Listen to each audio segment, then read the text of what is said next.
మెదక్ జిల్లా నిజాంపేట మండలం కేంద్రంలోని జిల్లా పరిషత్ ఉన్నత పాఠశాలలో సోమవారం నారీ శక్తి ఫిట్నెస్ రన్నింగ్ పోటీలను పాఠశాల ఆవరణలో 6వ తరగతి నుంచి 9వ తరగతి విద్యార్థినులకు రన్నింగ్ పోటీలను నిర్వహించారు. ఈ రన్నింగ్ పోటీలో గెలుపొందిన విద్యార్థులకు ప్రథమ, ద్వితీయ, తృతీయ బహుమతులతో పాటు పోటీలో పాల్గొన్న విద్యార్థులకు కూడా బహుమతులు అందజేశారు. ఈ సందర్భంగా సిడిపిఓ స్వరూప మాట్లాడుతూ మహిళా దినోత్సవాన్ని పురస్కరించుకుని మహిళలు అన్ని రంగాలు అభివృద్ధి చెందాలనే ఉద్దేశంతో నారీ శక్తి ఫిట్నెస్ రన్నింగ్ పోటీలు నిర్వహిస్తున్నామని తెలిపారు. ఈ కార్యక్రమంలో మండల ఎంపీపీ సిద్ధరాములు, ఐసిడిఎస్ లక్ష్మి, మాజీ ఉప సర్పంచ్ బాబు, మాజీ సొసైటీ చైర్మన్ కృష్ణారెడ్డి, పాఠశాల ఉపాధ్యాయ సిబ్బంది తదితరులు పాల్గొన్నారు. విద్యా బోధన అనేది ఉండాలి కాబట్టి కంపల్సరీగా మీరందరూ కూడా గ్రౌండ్లో ఒక క్లాస్లో ఫస్ట్ వారు మీకు పీటీ మేడం కూడా ఉంటారు కాబట్టి నార్మల్ ఉన్నారా, శామ్ ఉన్నారా, మ్యామ్ ఉన్నారా అనే విధంగా చూసి వాళ్ళకు సూపర్వైజర్ ఫీడింగ్ కూడా ఇవ్వడం జరుగుతుంది.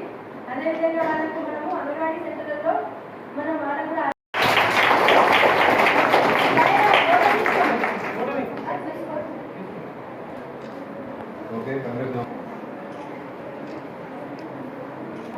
ఒక 3 ప్రైజ్లు పంపిస్తే మేడం తన సొంత ఇంట్రెస్ట్ తోటి పిల్లలందరినీ ఎంకరేజ్ చేయాలనే ఉద్దేశంతో క్లాస్కు 3 ప్రైజ్లు ఇస్తా అని మిగతా క్లాస్ అందరి పిల్లలని స్కూల్లో ఉన్న అన్ని క్లాసులో నుండి ఆడపిల్లలందరినీ పిలిచి రన్నింగ్ ప్రోగ్రామ్ కండక్ట్ చేయడం జరిగింది. అయితే ఈ ప్రోగ్రాంలో ఫస్ట్, సెకండ్, థర్డ్ వచ్చిన పిల్లలందరికీ ఇప్పుడు మేడం గారు ప్రైజ్లు డిస్ట్రిబ్యూషన్ చేస్తారు. నేను CDPO Ramanpet, ICDS project Ramanpet. నా పేరు స్వరూప. ఈరోజు కార్యక్రమానికి మనకు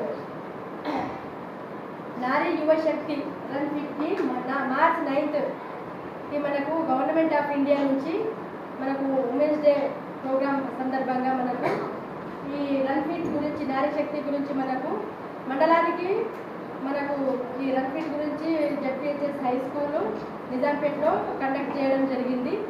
ఇందులో 8th class, 7th class, 6th class పిల్లలకు క్లాస్ వైజ్గా ఫస్ట్, సెకండ్, థర్డ్ ప్రైజ్ నిర్వహించడం జరిగింది.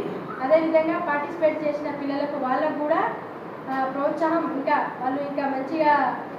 మరిన్ని అప్డేట్స్ కోసం మా ఛానల్ని సబ్స్క్రైబ్ చేయండి.